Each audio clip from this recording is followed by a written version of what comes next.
Good morning, my learners. Welcome to my YouTube channel. I hope all of you are fine and safe. Last time हमने हमारी video के अंदर properties की थी 14 group family members के अंदर oxides, halides, hydrides, ये सब हमने डिस्कस किया था. Today we do the some special compound of the 14 group family members, that is carbides. कुछ कार्बन के हम स्पेशल कंपाउंड्स करेंगे, जैसे 13 ग्रुप में हमने बोरोन के लिए किए थे. इसी तरह हम इसमें कार्बन के लिए कुछ कंपाउंड स्टडी करेंगे, दैट इज कार्बाइड्स. कार्बाइड्स क्या है हमारे पास, इसमें कार्बन के ऊपर क्या मिलता है, नेगेटिव चार्ज मिलता है. ठीक है, carbon have negative charge, negative charge होगा इसमें. अंडरस्टूड, समझ आई बात सभी को. तो जिसमें कार्बन के ऊपर क्या मिले, नेगेटिव चार्ज मिले, वो क्या होते हैं, कार्बाइड्स होते हैं. या तो ये बहुत ज़्यादा क्या होंगे, इनसे जिसके साथ ये बाइंड होंगे ये इलेक्ट्रोनेगेटिव होंगे, और जो इसके साथ बाइंड होंगे वो इलेक्ट्रो क्या होंगे, पॉजिटिव होंगे, और ये क्या होंगे, नेगेटिव. इसलिए इन पे चार्ज आ जाएगा नेगेटिव, और इनको हम क्या कह देंगे, कार्बाइड्स कह देंगे. इनको आप कैसे प्रिपेयर कर सकते हो, या तो आप क्या करो, सीधा मेटल की रिएक्शन करवा दो. कोई भी मेटल आप ले लेना और उसकी कार्बन के साथ रिएक्शन करवाओगे, तब भी क्या बन जाएंगे, कार्बाइड्स. या फिर मेटल का ऑक्साइड ले लेना, उसकी रिएक्शन करवा देना कार्बन के साथ हाई टेम्परेचर पे, तब भी क्या बन जाएंगे आपके पास, कार्बाइड्स. तो आप इन दोनों की मेथड से क्या कर सकते हो, कार्बाइड्स की क्या कर सकते हो, प्रिपरेशंस कर सकते हो. देन है हमारे पास क्या टाइप्स हैं कार्बाइड्स के. क्लासिफिकेशन करेंगे हम.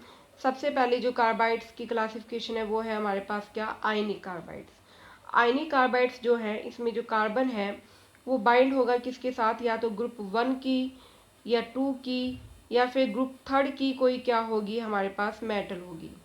ठीक है, यानी कि इसमें या मेटल का जो ऑक्साइड होगा वो क्या होगा, या तो ग्रुप 1 जैसे कि lithium, sodium, group 2 beryllium, magnesium, boron, aluminium, aluminium वगैरह, ये सब क्या होंगे, कार्बन के साथ बाइंड हो जाएंगे और क्या बना लेंगे, आयनिक क्या बना लेंगे, हमारे पास कार्बाइड्स बना लेंगे.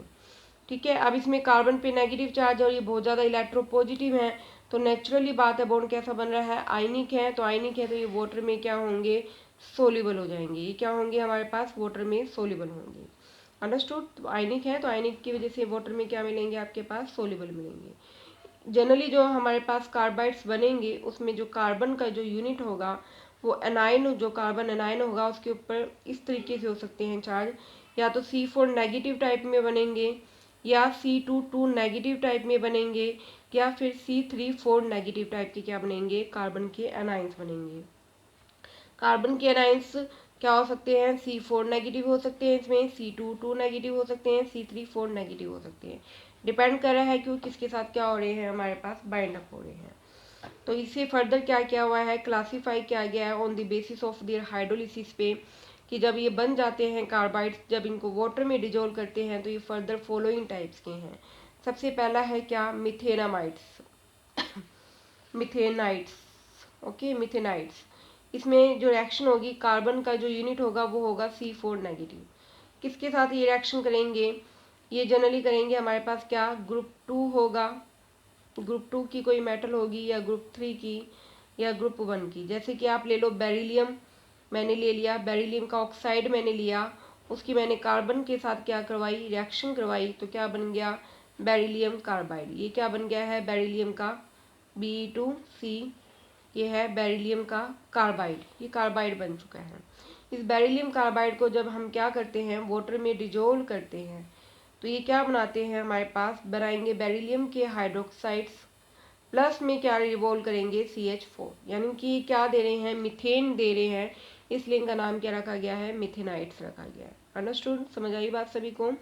मिथेनाइट्स में आपके पास क्या होगा, बेरिलियम होगा. ठीक है, ग्रुप 1, ग्रुप 2 या ग्रुप 3 की कोई भी हो सकती है.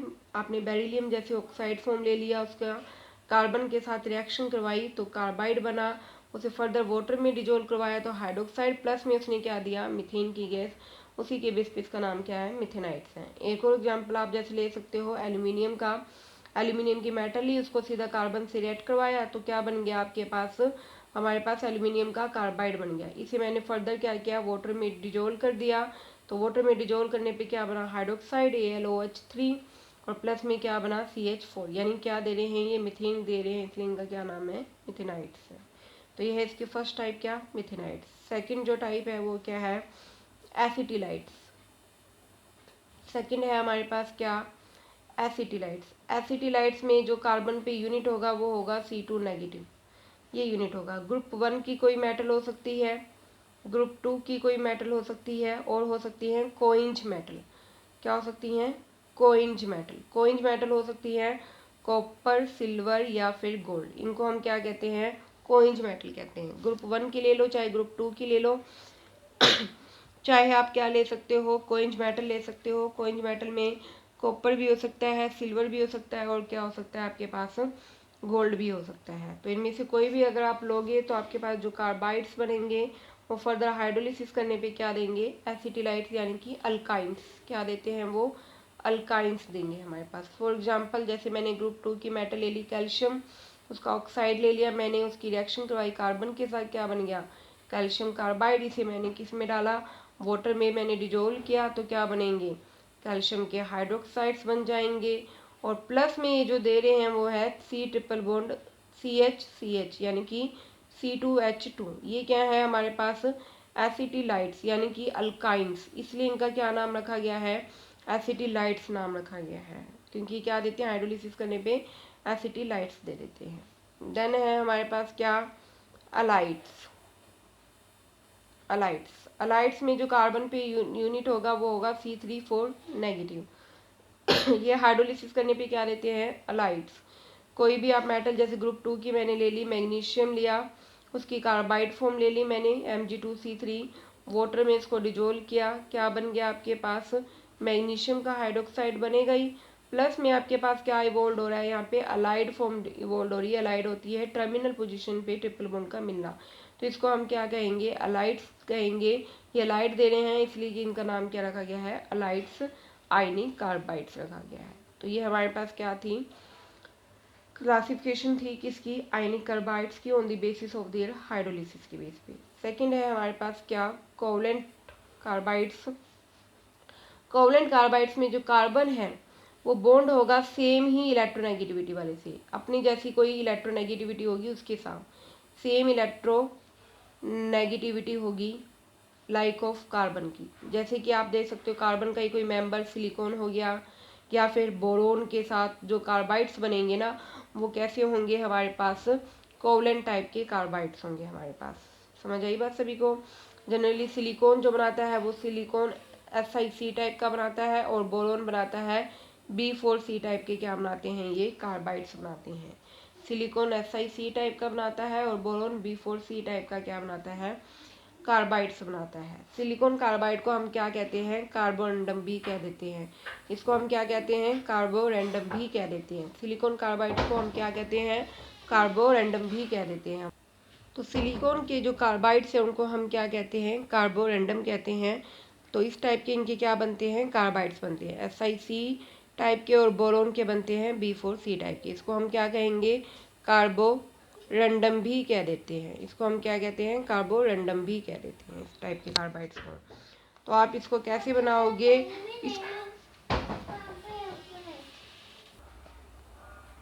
तो सिलिकॉन का जो कार्बाइड आप कैसे बनाओगे, आप सिलिकॉन का कोई भी क्या ले लेना, ऑक्साइड ले लेना, और उसकी रिएक्शन करवा देना कार्बन के साथ, तो आपके पास क्या बन जाएंगे, सिलिकॉन कार्बाइड्स बन जाएंगे। सिलिकॉन जो कार्बाइड्स हैं वो नेचर में कैसे होते हैं, आप बेस के साथ रिएक्शन कर जाते हैं in the presence of air में। तो जब आप इसको NaOH के साथ इन प्रेजेंस ऑफ ऑक्सीजन में रिएक्शन करवाओगे तो ये क्या बना लेते हैं, सोडियम कार्बोनेट और सोडियम सिलिकेट्स बना लेते हैं। मतलब ये बेस के साथ क्या करते हैं, रिएक्ट करते हैं, बट जब क्या हो, ऑक्सीजन हो, एयर हो, तब ये रिएक्ट करते हैं।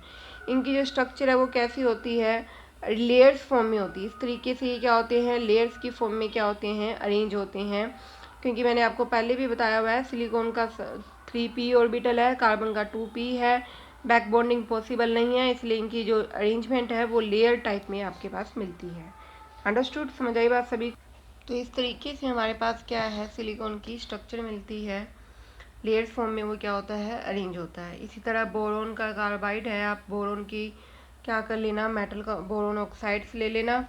जैसे मैंने बोरोन B2O3 लिया, इसे सिंपल कार्बन के साथ मैंने रिएक्ट करवाया, आपके पास क्या बन जाएगा, B4C टाइप के क्या बन जाएंगे आपके पास, कार्बाइड्स बन जाएंगे आपके पास ही। ये भी कैसे होते हैं, हार्ड होते हैं हमारे पास।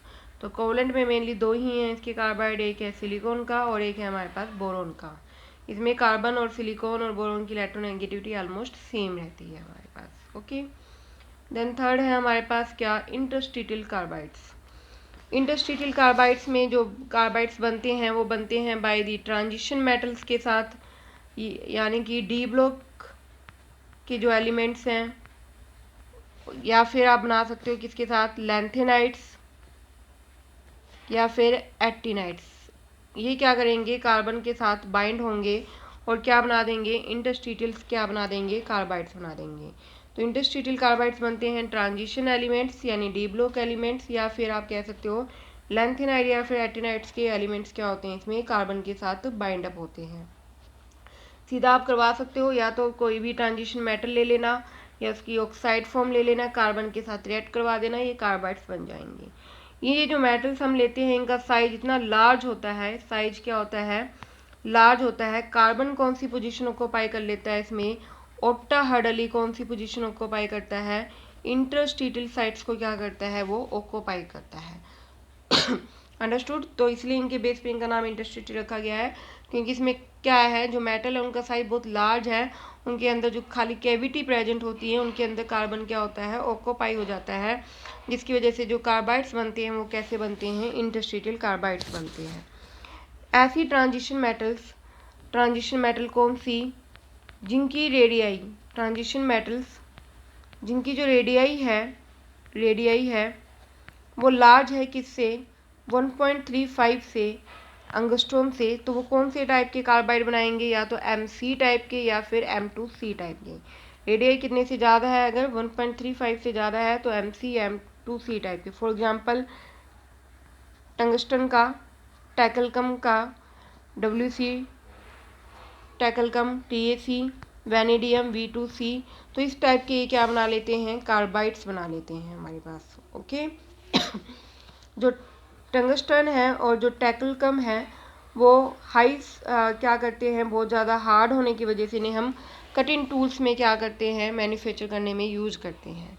अंडरस्टूड। इनको हम कटिंग टूल्स में क्या करते हैं, यूज़ करते हैं ड्यू टू देयर हार्डनेस की वजह से। बट जिनकी रेडियाई क्या है, लेस देन है 1.35 से, वो क्या बनाते हैं, MN3C टाइप के बना लेते हैं कार्बाइड्स। ठीक है, जनरली किस टाइप के बनाते हैं वो, M3C टाइप के, M3C टाइप के, जैसे MN3C मैग्नीज का कार्बाइड, क्रोमियम का कार्बाइड, आयरन का कार्बाइड। इस तरीके से आयरन के कार्बाइड को हम सीमेंटाइट भी कह देते हैं। क्या कहते हैं इनको, हम सीमेंटाइट भी कह देते हैं। अंडरस्टूड, समझ आ गई बात। तो ध्यान देना है, अगर रेडियाई ज़्यादा है 1.35 से तो MC और M2C टाइप के बनेंगे, अगर लेस है तो M3C टाइप के बनेंगे। तो ये हमारे पास क्या थे, कार्बाइड्स थे, किसके, कार्बन के। तो उसके बाद हम करेंगे कार्बन का एक और जो कंपाउंड है हमारे पास, दैट इज फ्लोरोकार्बन्स। अंडरस्टूड। एक और हमारे पास कार्बन का कंपाउंड हम स्टडी करेंगे, दैट इज फ्लोरोकार्बन्स है हमारे पास। ठीक है, फ्लोरोकार्बन्स हमारे पास क्या है, मेथड ऑफ प्रिपरेशन इसके हम कर लेते हैं, कैसे बनाएंगे, इसके मेथड क्या है प्रिपेयर करने के। कार्बन ले लेना, उसमें 2 फ्लोरीन के मोलिक्यूल डाल देना, तो ये क्या बन जाएंगे, CF4। जब कार्बन और फ्लोरीन आपस में कंबाइन हो जाते हैं तो उनको हम क्या कहते हैं, फ्लोरोकार्बन कह देते हैं। समझ आई बात, कार्बन और फ्लोरीन। तो जैसे कार्बन और फ्लोरीन आपस में कंबाइन हो रहे हैं तो क्या बना रहे हैं, फ्लोरोकार्बन बना रहे हैं, CF4 टाइप के बनते हैं। ठीक है, अंडरस्टूड, समझ जाएगी बात सभी को। तो ये हमारे पास क्या है, या फिर इसके अलावा आप क्या कर सकते हो, मीथेन ले लेना, मीथेन की रिएक्शन करवा देना किसके साथ, आप फ्लोरीन के साथ, तब भी क्या बनेगा आपके पास, बट यहाँ पे इनर्ट गैस होनी जरूरी है। क्या होनी जरूरी है, इनर्ट गैस होना जरूरी है, तब आपके पास क्या बन जाएंगे, CH3F टाइप के क्या बन जाएंगे आपके पास, क्लोरोफ्लोरोकार्बन। मतलब क्या है कि डायरेक्ट हम रिएक्शन नहीं करवा सकते, कि हमने डायरेक्ट करवा दी, इनमें इनर्टनेस होनी जरूरी है, क्योंकि रिएक्शन बहुत विग्रस होती है, इसलिए हम क्या डालते हैं, इनर्ट नाइट्रोजन गैस डाल देते हैं। तो इस तरीके से हम क्या कर सकते हैं, इनको प्रिपेयर कर सकते हैं। इसके अलावा टेफ्लॉन की जब हम पॉलीमराइजेशन करते हैं, टेफ्लॉन होता है CF2 जब इसकी हम पॉलीमराइजेशन करेंगे तो हमारे पास क्या बन जाएंगे, फ्लोरोकार्बन्स बन जाएंगे नंबर ऑफ फॉर्म के। ठीक है, सिंपल है ये हमारे पास। कार्बन और फ्लोरीन कम्बिनेशन को हम क्या कहेंगे, फ्लोरोकार्बन कहेंगे। प्रॉपर्टीज आप कोई भी प्रॉपर्टीज कर सकते हो इनकी, कि नेचर में क्या होते हैं, केमिकली इनर्ट हैं तो किसी से रिएक्शन नहीं करेंगे। विस्कोसिटी लो है, लो विस्कोसिटी है इनकी, यानी जल्दी फ्लो नहीं करते हैं। सरफेस टेंशन भी लो होता है इनका। ठीक है, तो ये आप इनकी कोई भी प्रॉपर्टीज जो आपको कंफर्ट लगे आप वो कर सकते हो, और यूजेस भी इनके कोई भी कर सकते हो। जैसे टेफ्लॉन जो है CF2 वाला पॉलीमर जो फॉर्म है वो किस में यूज करते हैं, यूटेंसिल्स, बर्तन बनाने में हम यूज करते हैं। इसी तरह जो डाइफ्लोरोकार्बन है CF2Cl2, ये एरोप्लेन वगैरह में हम, या फ्रिज में कूलिंग के लिए हम क्या करते हैं, यूज करते हैं। तो ये इनके क्या हो जाएंगे, हमारे पास यूजेस हो जाएंगे। तो ये कार्बन के दो कंपाउंड थे, एक है कार्बाइड्स और एक हमारे पास है क्या, फ्लोरोकार्बन। इतना सभी ने समझना है और पढ़ना है। अगर किसी को कोई भी प्रॉब्लम लगे तो आप मेरे से कंसल्ट कर सकते हो। Thank you.